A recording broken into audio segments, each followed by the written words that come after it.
was impressive that she held on. Is that a double-edged sword for Tia? Like on one hand, she doesn't want anyone ever to beat her so she can stay in their head, but also she appreciates the competition and the motivation. I think if you asked her now, she would appreciate it, but in the moment, it pisses her off more than anything in the world. Like just to lose in anything, like even to lose in the gym, like if Ricky beats her in something, Jay beats her in something, it's not good. That's just how competitive she is in everything that she does.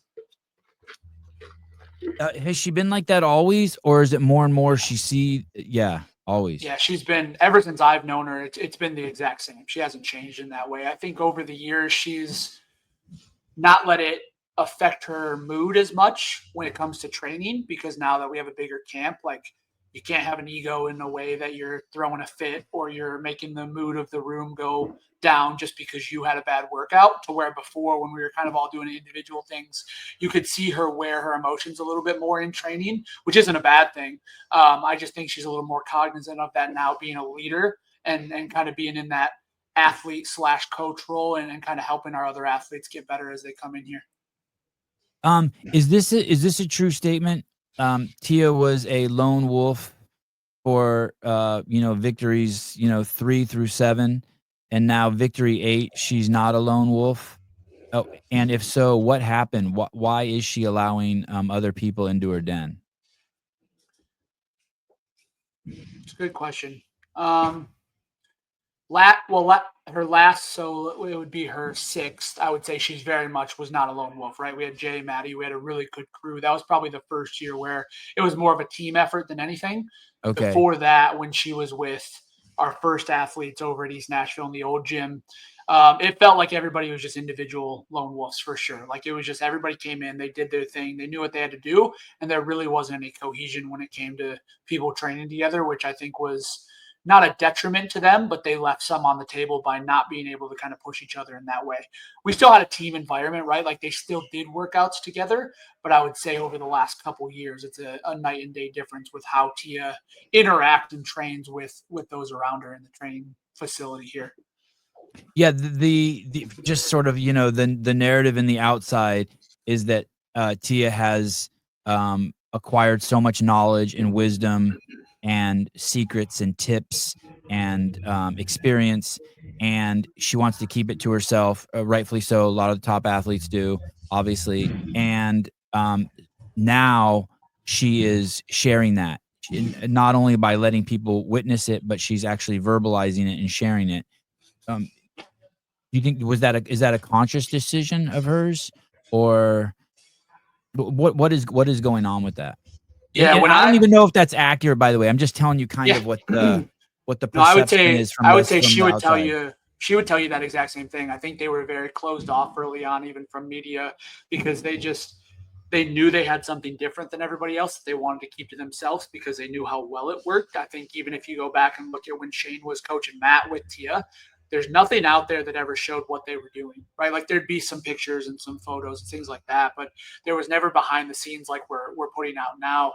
And when I came into this position, that was one of the first conversations we had of like, you guys have to at some point show the world, one, how great of people you are, because I think we've got to know them a lot more as people over the last couple of years, but two, what great brains you have when it comes to being a coach and an athlete out on the floor. Because what we've been able to see is the more that we see the back end of that and seeing them not give away secrets, but show more of the insight in how their brains work, we realize how intelligent they are and how smart they are and what they do, and everything's done for a reason. And it feels like back, let's say 3 or 4 years ago, a lot of people just chalked it up to having great genetics or talent, and they were just, gifted with something that they were just running with. And I remember a couple of years ago, people just kept saying like, oh man, Shane's really never done anything, right? Like Tia is who she is, and he's just kind of there for the ride. And I think now people see a lot more behind the curtain, and to see kind of how his brain works and how he's been the catalyst for literally everything that's happened within her career, our career, the Proven brand in general. It's pretty cool to see because they've opened up more that way. Do you think anyone else could coach Tia? No. No. I brought that up on the show yesterday. We were all like, no. because there's such a trust there to where I think you asked me this on the podcast a couple weeks ago. Tia doesn't, there's never even a conversation. There's the workouts that are given and she does them. Like the programming is there. She fully trusts in it no matter what, and she gets it done. To where I don't think she could ever give that amount of trust to anyone else, knowing what she knows at this point and being as smart as she is, because there's just nobody that's been through that whole life cycle of her career. And that's what makes it a little bit different. Sorry, this is. I'm going to ask you some loaded questions that you might not know that I'm trying to manipulate you. I apologize in advance. Brace yourself. Did Shane program for Matt and Tia when they were training together? Yeah, 100%. Yep, the years that they were in Cookeville, yeah.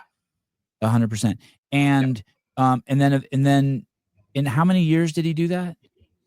I don't want to say, I wouldn't know for a fact. It was before me, but I believe 2.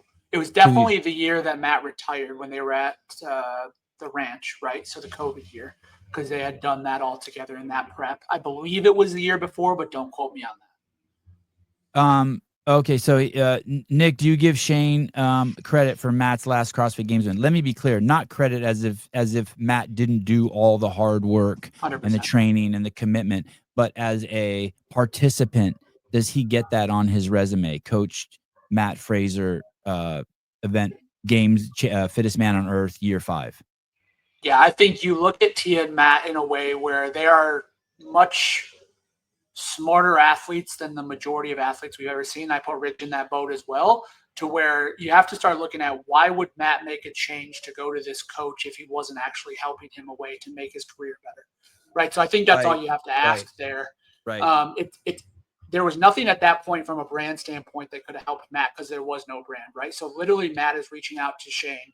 Hey, I need help and I want this career. I want my career to elevate in a way that even though I've won X amount of titles already, I think you can help me, because he's seen the back end and what happens behind the scenes. So I would say 100%, like he helped him through that the whole time. Matt is who Matt is. I don't know Matt well, and maybe he would say differently because of the scenarios we're in as competitors in business at this point, but I have no idea. But if you asked Matt in 2017, whatever it was in 2018, I think he would say the exact same thing. When he was with Ben Bergeron, and I don't know if this is true, and he left, it was a fight over the story on the street is that it was a fight over IP, intellectual property. That basically he didn't like the way Ben was sharing stories, Matt's stories that Matt felt were his stories, even though Ben was part of them. Matt saw them as his. And I promise this will be my last question. I'll try to promise about it. Is that the separation? Did that same thing happen? The word on the street is that Shane and Tia separated because Shane did not like Matt using Shane's content, Shane's hard work in order as his own. Was it kind of the same thing? It's been, honestly, to be completely transparent with you, that's been like a subject that I don't even ask them about. And we never really have. Like Shane will talk about him as an athlete, but we've never even broached when it comes to the personal side of their relationship, because it just doesn't matter. And I wouldn't even, because I wasn't around, I really have no idea. Okay. Tell me about so by the way, so that's Tia, Olivia, Maddie Sturt, Christina Leviticus, Rocky Takis, Gracie Walton, Lucy McGonigal, 6 women, then Ricky Mack, Jay Crouch, Colton Mertens, Chris Ibarra, Isaac Newman, and Kaylin Souza. That's 12, 6 and 6. Is that on purpose? 6 is the magic number? No, okay. No, I wish we would have had, what was that, 12? I wish we would have had Sydney. I wish we had Caroline. I wish we had Bailey Martin. I wish we had Kyra. That was 4 more people that we were planning on being at the games, and we didn't get it done this year. So no, that definitely wasn't on purpose. Can Caroline Stanley make it to the games? Yeah, she got hit pretty hard. Like, she qualified online this year, and then she got hit with a penalty, and that kicked her out. So that was devastating for us. Like, I would say if there's one major regret for the season, like letting that happen on our watch, it hurts, because she earned her way there, and